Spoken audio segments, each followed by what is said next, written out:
In today's show, Lisa fires at Elise. I don't like you. Emma fires at Elise. I found out you tried to hook up with him. Trisha does the Jasmine. 6 months pregnant. Prick gets a bit confused. Wait, what? Birkin the Merkin doesn't know how to wear a watch. Michael says it's disrespectful. It's just so disrespectful. Is the Emma and Josh thing just a bit of misdirection? I think Josh slept with him. Josh slept with Emma? And will everybody leave the studio alive? One of us would die. All this and more right here on the Lawd Lukan Channel. Hello and welcome to Lawd Lukan. It's time to put your glad rags on as we take a first look at this year's For the 90-Day Tell-All. Good day, bonsoir, and buenos dias to you.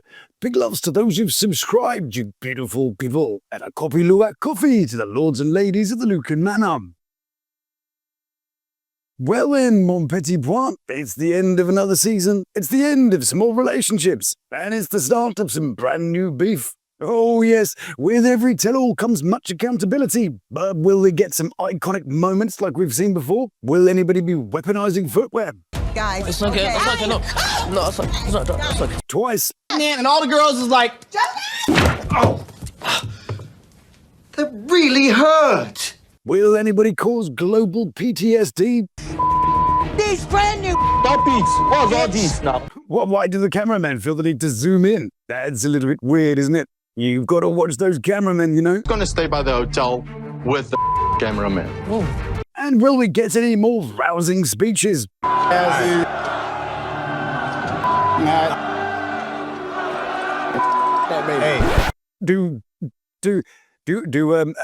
now to the baby? Okay, moving on swiftly. Let's get to the first look of this season's tell-all, shall we? And we kick off with Lisa, who's got her own hair back this time. I see it's grown quite nicely for where she shaved it after pretending to have the big C. Nice person. She's also decided that she's not African anymore and is putting some blue contact lenses. Here's her eyes in the tell-all, and here's her normal eyes. Anywho, Lisa has decided to kick off the assassination of Elise. I don't like you.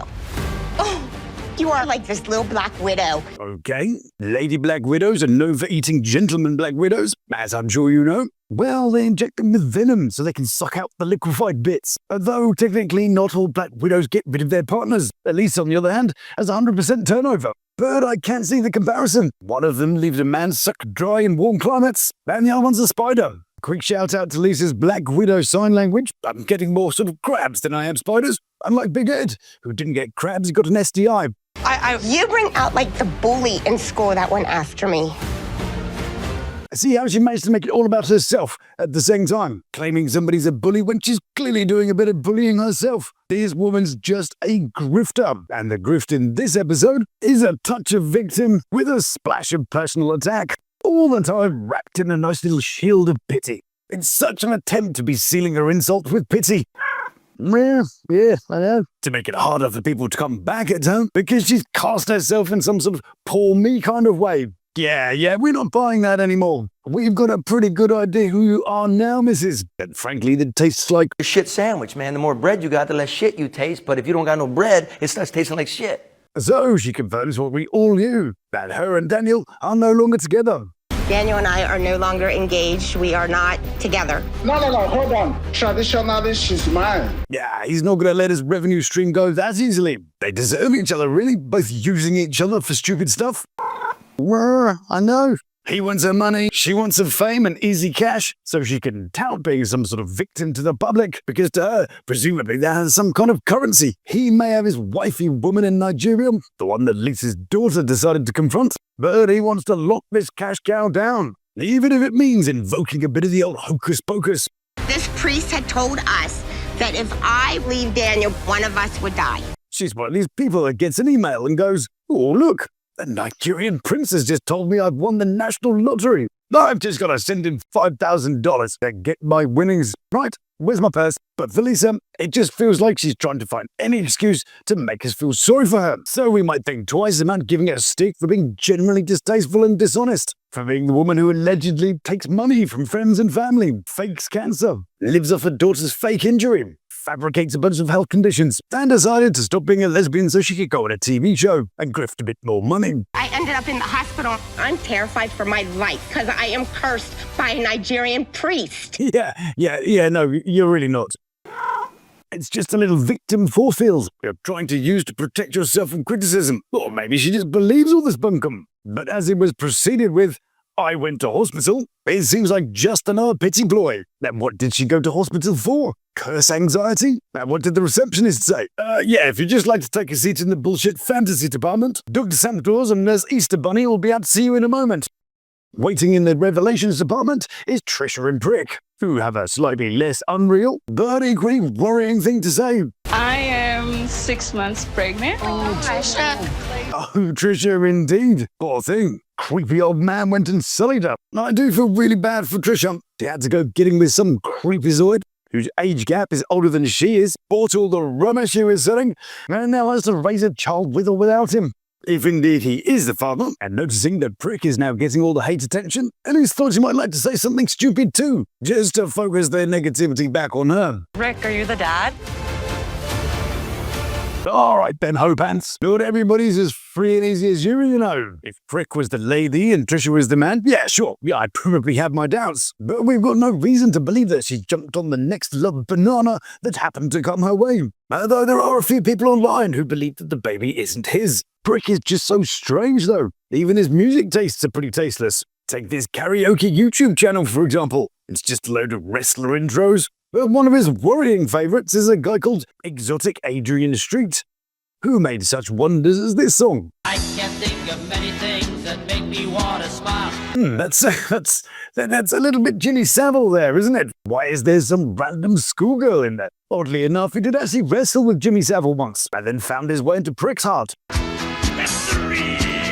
Now, I'm not saying that Exotic Adrian Street did anything wrong, of course. I'm just saying that Prick has some pretty strange tastes, and the people that call themselves exotic are sometimes a little bit unusual.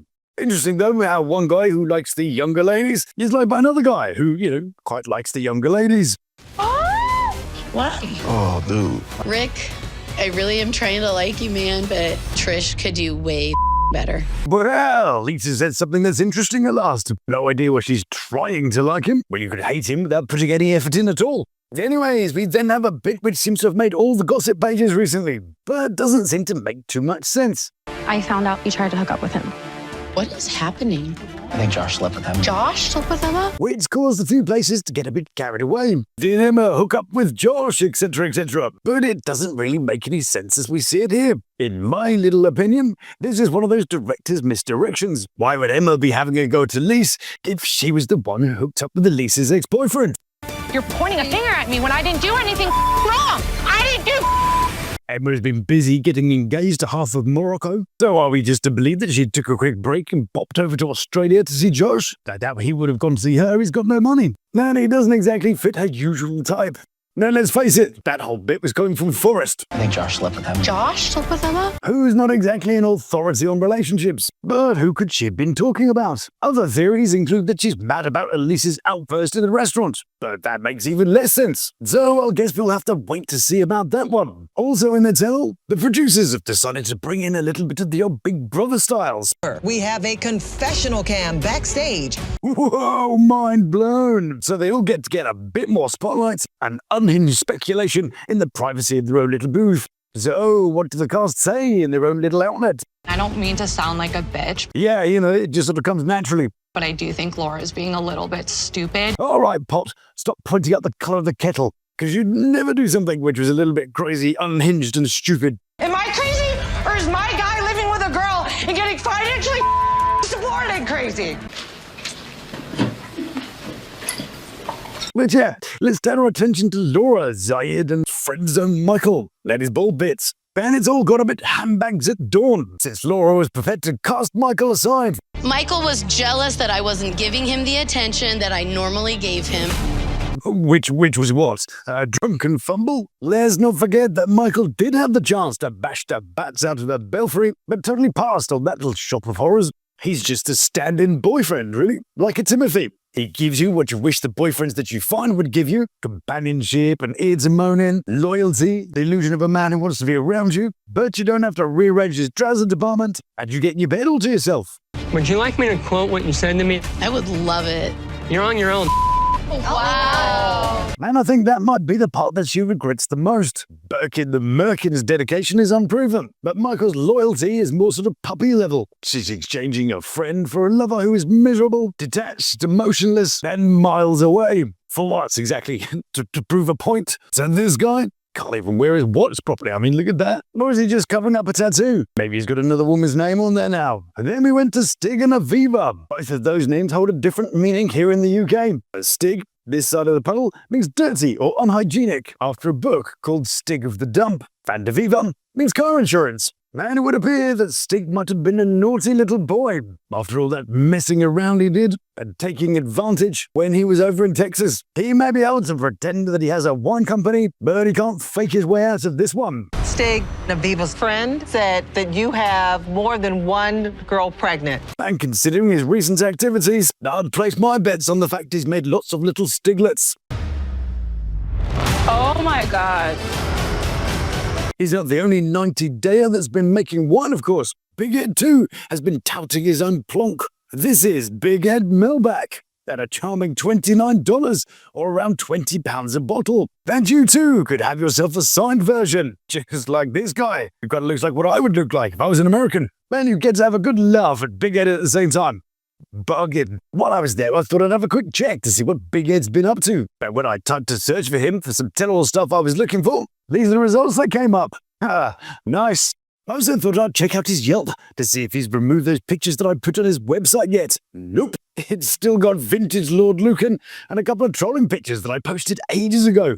Good job. So I also went to his real estate page, where he's got a whole 2 properties that he's trying to sell. And here we are. Here's Big Ed Brown. And I think they've got their creativity on for this one. Meets Edward Allen Brown, also known as Big Ed, a real estate agent with over 25 years of design and sales experience. Really? Okay. Selling the idea that he's got talent and value to young women, probably. Holding a bachelor's degree in interior design and a master's in architecture, Ed has honed his craft through extensive training in Germany, Europe, and across the United States. Specializing in kitchen and bath design. Really? An expert in bathrooms, huh? Well, he does have some super amazing bathroom-related advice. Hey, you guys, every once in a great while, somebody amazing comes along. And it's me, it's Big Ed with Exit Taylor Real Estate. So come check it out, okay? Oh, I got to go to the bathroom.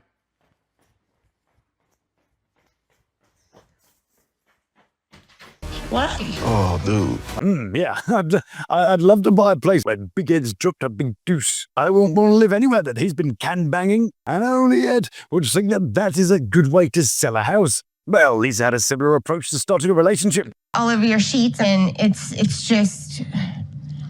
I feel bad that I did that. So, each to their own. But that's not all. Professor Ed has some more advice to give you. I often give advice to my family and my friends about, proper etiquette in the bathroom. One is always make sure that you use the spray. That's so important, especially if there's not a ceiling fan. And number 2, I don't care how great the soap smells, never come out of the bathroom sniffing your fingers, okay? We'll see you soon.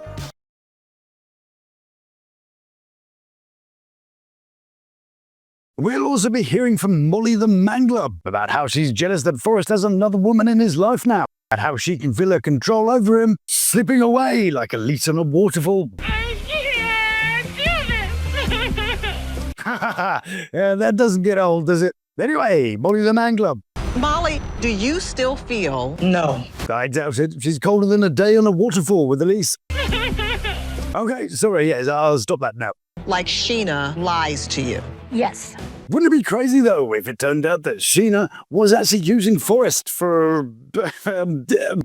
well, that's where the whole idea kind of falls down, really, isn't it? What on earth would she be using him for? I'm too sexy for on my shirt. Sure, she gave her family some of their savings, but I have a feeling that that's kind of expected in some of these other countries. She supported her family, which is pretty common in places like the Philippines. Adult children do support their parents, and family first is ingrained in their values. Anyone earning more is seen as responsible for anyone earning less. Molly the Moocher sees our savings as their future. Sheena sees our savings as a family future. So Sheena wasn't necessarily being shady, she was being Filipino. The problem is, she didn't translate the culture before she sent the cash. So here we are on the cusp of another tell-all, where all of our questions may or may not be answered. So stay tuned for more of that one. You know, my beautiful viewer, there's a moment in every story, real or reality TV real, where the heart and the mind have to stop pretending that they're on the same team. The heart wants to hold on, to fight, to rewrite the ending. The mind wants to protect you, to pull you back to solid ground,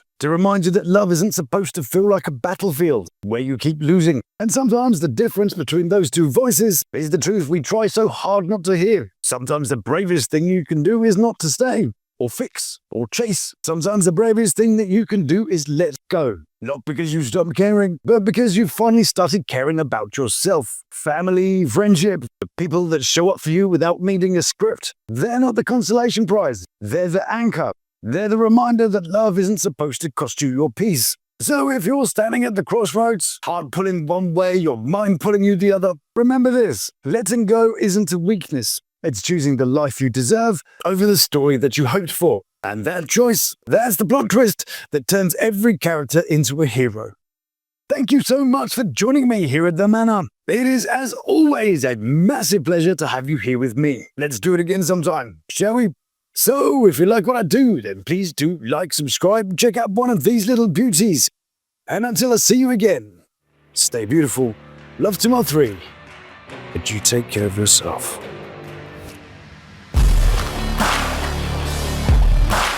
Please subscribe now for our live. Thank you.